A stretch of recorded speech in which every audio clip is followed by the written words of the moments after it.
Nous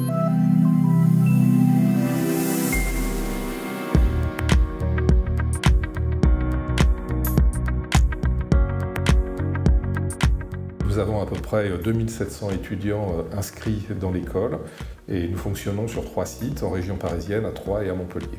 Il y a eu un projet de déménager l'école de Sceaux à Cachan et pour cela nous avons racheté un très grand bâtiment, 16 500 m², donc première étape. Et on s'était dit voilà, on va le faire tranquillement, on va prendre livraison de cette nouvelle école à la fin de l'année 2021.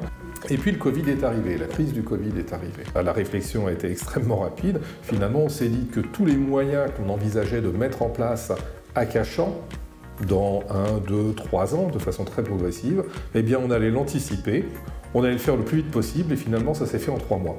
Et en 3 mois, on a totalement rééquipé l'école avec des moyens pédagogiques modernes et avec une modularité qui nous permet d'enseigner soit tout en présentiel, soit en mode commodal, soit complètement à distance. Donc on a une vraie modularité dans l'utilisation de ces outils. Après une phase intense d'échange avec l'encadrement, les équipes informatiques, on a vraiment pu comprendre leurs usages, les dynamiques d'enseignement, les différents scénarios entre les travaux dirigés, les cours magistraux. Une fois après avoir listé l'ensemble de ces usages, on a pris du temps pour poser une solution technologique, sachant que l'un des enjeux clés, c'était vraiment le parcours utilisateur pour entrer dans les réunions, que ce soit vraiment simple, tant pour les étudiants que pour les enseignants, et puis surtout soigner la captation audio. Pas de raison qu'aujourd'hui des étudiants soient pénalisés par la distance. Alors le projet, pour moi, il y a vraiment 2 points clés, c'était l'anticipation et la préparation. Anticipation, parce qu'effectivement le timing était extrêmement serré et nous n'avons pas pu visiter l'ensemble des sites. Je le rappelle, donc déploiement sur Paris, Troyes et Montpellier, 37 salles de cours, toutes très différentes, et la modernisation de 6 amphithéâtres pour les rendre connectés. Et enfin, effectivement, préparation, puisque le timing de déploiement était extrêmement serré avec plusieurs équipes et bien entendu le respect du budget. Organe central de la solution que nous avons mise en place dans ces salles de cours, le PolyG10 est un système de visioconférence Teams. L'enseignant n'a qu'à rentrer dans la salle, brancher son ordinateur avec un câble et il peut directement commencer son cours pédagogique et afficher son contenu sur l'écran. Alors au niveau des enseignants, le fait de disposer d'équipements comme dans ces salles où le prof se tient debout et il peut amener son jeu de scène en complément des supports vidéo, audio, ça le met dans des conditions réelles d'enseignement, comme si ses élèves étaient tous dans la salle. Donc ça, pour le prof, c'est un véritable plus. La prise en main a été assez facile finalement parce qu'on est sur un système extrêmement intuitif et puis on a accompagné cette prise en main par des petites formations qu'on réalise généralement en 20 minutes, une demi-heure, pas plus, pour que les gens se sentent à l'aise. Ce qui fait qu'aujourd'hui, la totalité de nos enseignants permanents ont été formés et une bonne partie de nos enseignants vacataires extérieurs à l'école ont été formés aussi.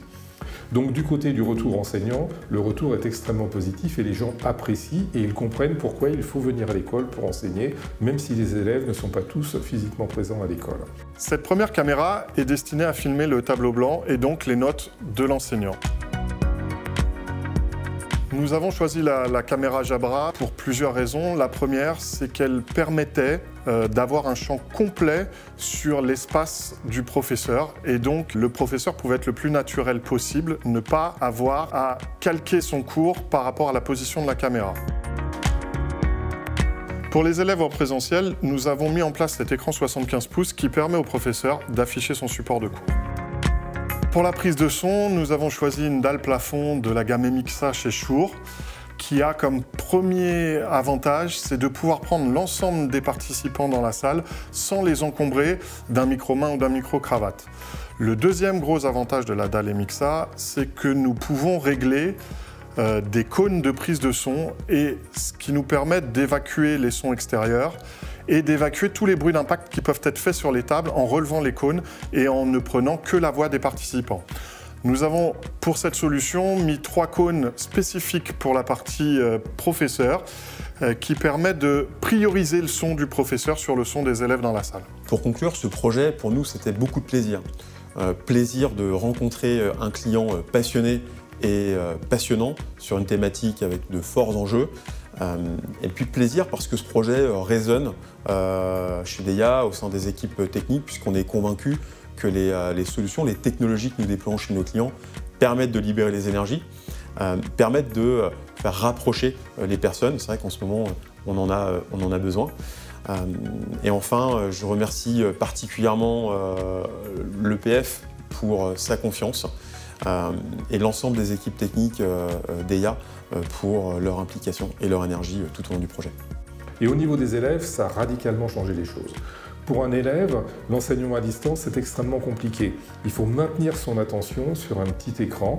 Le fait de pouvoir utiliser ce système où l'étudiant qui est à distance peut interroger le prof, avoir des retours et finalement se comporter quasiment comme s'il était dans la salle, ça donne une souplesse et une qualité finalement d'enseignement qui est très proche d'une qualité d'enseignement présentiel. On n'arrivera jamais à égaler le présentiel lorsqu'on est à distance, mais on peut vraiment s'en approcher.